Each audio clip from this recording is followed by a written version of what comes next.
नमस्कार बंधुगण, कहानी दुनिया को आपण मानक स्वागत। आज चलतु शुणा जन्ममामूर आउ गोटे कहानी श्रम और संपद। मोहन आसी भेंडिया टोका हेबा जाए कौन काम दाम मन दौ न था। बापांकर अवश्य अवस्था स्वच्छल थिला, तथापि पुओ जेपरि अलसुआ होइथाए सेथिरे भविष्यतरे तांकर संपत्तितक जे रही परिबो ए विषय से निश्चित होई पारु नथांती। मोहन घर पछपट पिंडारे बसी साहिर केतेजण टोकांक सह तास खेलुथाए, अन्य बेले शोई रोहुथाए। किछि नहेले चुपचाप बसी रहिबारे भी तार आपत्ति नथाए, किंतु काम कथा शुणिले ता मन बिगिड़ी जाए। किंतु मोहन को समस्ते भल पाउथांती, कारण तार स्वभाव थिला खूब भल, से देखिबाकू भी सुंदर। दिने जणे बंधु ताकू कहिला, आरे भाई, श्रीपुर ग्रामरे दुर्गावतीଙ୍କ घर, तांकर एकमात्र कन्या देवी प्रतिमा भली। मो सह विवाह प्रस्ताव पड़िथिला, किंतु दुर्गावती मते स्पष्ट भावरे कहिदेले कि मु तांको झियो को खाटिबी नाही, किंतु तते से निश्चय ज्वाइन करबाकू राजी हेबे। झियोटी छड़ा तांकर आउ केही नाही, विराट घर द्वार, तेणु तू से सबु पाइबू, घर ज्वाइन होई सेठारे रहिबू। मोहन देखिला ता पई एहर अपूर्व सुजोग। से ता बापा को किछि न कहि श्रीपुर चलीगला। दुर्गावतीଙ୍କ घर खोजी पाइबारे कौनसी असुविधा हैला नाही। से जाई कबाटरे टिके शब्द देवा मात्रे दुर्गावती बाहरी कहिले, तमे किए? मो झियो सह कौनसी विवाह प्रस्ताव धरी आसछ कि?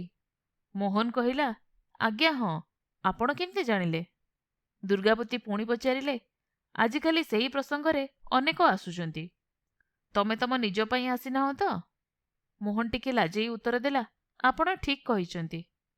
दुर्गावती झियो को डाक पकाइले, राणी, जणे युवक विवाह प्रस्ताव धरी आसिचंती, तो नामधाम पचारि रख, मते वर्तमान बाहर को जीवाकू पड़िबो। राणी बाहरी आसी कहिला, ओह, पुणी विवाह प्रस्ताव? से वास्तविक सुंदरी, ताकू आउ ता घर द्वार देखि मोहन जेतिकी आशायी हेला सेतिकी संदिहान भी हेला। ताकू कौन एमाने ज्वाइन करिवे? राणी मोहनर नामधाम, बापांक नाम सबु पचारि बुझिला। किछि समय परे दुर्गावती आसी कहिले, आच्छा बापा, तमे एथर जाइपार, आमे आम सिद्धांत जणाई देबू। मोहन भगवान को डाकी डाकी घर को फेरिला।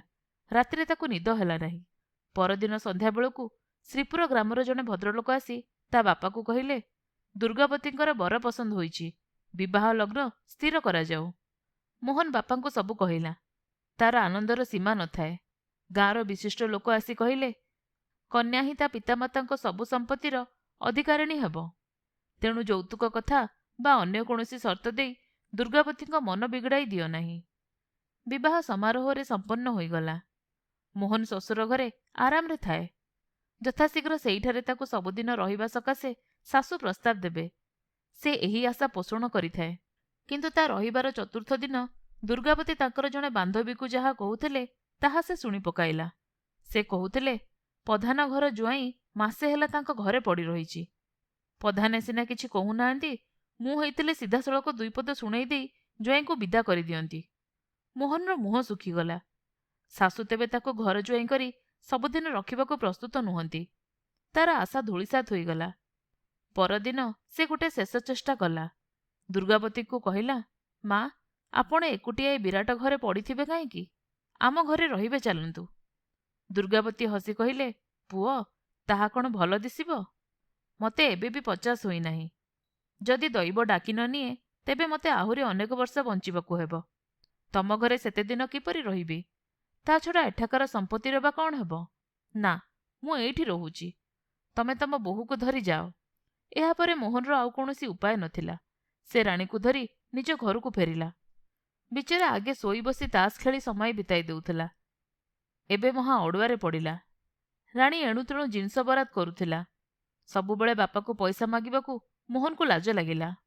से दिने ता सासु पाखु खबर देला कि से गोटाए व्यवसाय करिबाकू चाहे, ताकू किछि मूलधन जोगाई दिया जाऊ। सासुंको उत्तर आसिला, से सुनार पितुळा भली झियो देइछंती, ताहा ही कौन यथेष्ट नुहे? से काणी कौड़ीटीए मध्य देबे नाही। मोहन एकथा काहाकू कहिला नाही सिना, किंतु लज्जारे ता मुंड नोईगला। से एणे तेणे चाकरी खोजिला, किंतु मिलिला नाही। सेतिकी बेले पाख गाँर जणे युवक सहररु नुआ धरणर चाष प्रणाली आउ फलमूल उपजाइबा संपर्करे तालीम पाई आसीथांती। मोहन ताको पाखकू जाई बहुत कथा शिखिनेला एवं निज जमीरे नुआ फल बगीचाटीए कला। ଧୀରେ ଧୀରେ ନବଜାତ ଗଛଲତା ପ୍ରତି ତାର ମମତା ଏତେ ବଢ଼ିଗଲା ଯେ ସେ ଭୋକ ଶୋଷ ଭୁଲି ସେମାନଙ୍କ ହେପାଜତ କଲା। 2 ବର୍ଷରେ ସେ ବଜାରକୁ ଫଳମାନ ବିକ୍ରି ପାଇଁ ଚାଲାଣ କଲା ଆଉ ପ୍ରଚୁର ଲାଭ ପାଇଲା। ସେତେବେଳକୁ ତାର ପୁଅଟିଏ ହୋଇଥାଏ। ଦିନେ ଦୁର୍ଗାବତୀ ଆସି ନାତିକୁ ସୁନାହାର ପିନ୍ଧାଇ ଦେଲେ ଆଉ ମୋହନକୁ କହିଲେ, ବାପା, ତମେ ଅତି ସାଧୁ ପ୍ରକୃତିର ପିଲା ବୋଲି ମୁଁ ଶୁଣିଥିଲି, କିନ୍ତୁ କାମଦାମରେ ତମ ମନ ନଥାଏ ତାହା ବି ଜାଣିଥିଲି। ତମକୁ ପରିଶ୍ରମ କରିବାକୁ ବାଧ୍ୟ କରିବା ସକାଶେ ମୁଁ ତମ ସହ ସେହିପରି ବ୍ୟବହାର କରିଥିଲି। ବର୍ତ୍ତମାନ ତମେ ପରିଶ୍ରମର ମହତ୍ଵ ବୁଝିଛ। ମୋର ସବୁ ସମ୍ପତ୍ତି ତମର, ତମେ ସେଠାକୁ ଚାଲ। ମୋହନ କହିଲା, ମା, ସମ୍ପତ୍ତି ମୋର କ'ଣ ହେବ? ମୋ ପରିଶ୍ରମ ମୋର ସମ୍ପଦ। ଦୁର୍ଗାବତୀ ହସି ହସି କହିଲେ, ଭଲ କଥା କହିଲ। ମୁଁ ମୋ ନାତି ନାମରେ ମୋ ସମ୍ପତ୍ତିତକ ଲେଖିଦେବି।